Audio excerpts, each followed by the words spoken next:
అసలు సోనియాకి, ప్రేరణకి పచ్చగడ్డి వేస్తే బగ్గుమనేలా చాలా అంటే చాలా విధాలుగా గొడవలు అయ్యాయి. ఒక్కొక్కరు ఎప్పటి నుండో పెద్ద శత్రువుల్లాగా బిహేవ్ చేశారు.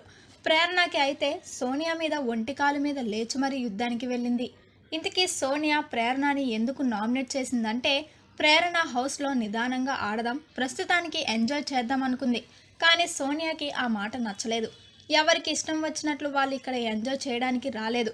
ఇక్కడికి వచ్చిన వారందరూ కూడా గేమ్ ఆడడానికే కదా వచ్చింది, అంతేకాని చిల్ అవ్వడానికి, రిలాక్స్ అవ్వడానికి కాదు అని సోనియా తనకు చెప్పింది. కానీ ప్రేరణ మాత్రం అసలు సోనియా మాటల్ని తీసుకోవడానికి రెడీగా లేదు. చాలా పెద్ద గొడవే పెట్టుకుంది. కానీ నాకెందుకో సోనియా మాత్రం తన హౌస్లోకి వచ్చిందే కెప్టెన్ అవుదామని అనుకుంటా. కానీ నిఖిల్ బయటపడినట్లుగా సోనియా మాత్రం బయటపడటం లేదు. ఇప్పుడు కూడా తనకి చీఫ్ అయ్యే ఛాన్స్ రాలేదు. అందుకని తన వాయిస్ని బాగా రేస్ చేస్తుంది. చూద్దాం మరి సోనియా ప్రవర్తన వల్ల ఇంకెంతమంది సఫర్ అవుతారో. సోనియా డామినెన్స్పై మీ అభిప్రాయాన్ని కమెంట్స్ రూపంలో తెలియజేయండి. మరిన్ని బిగ్ బాస్ అప్డేట్స్ కోసం చూస్తూనే ఉండండి అవర్ ఛానల్.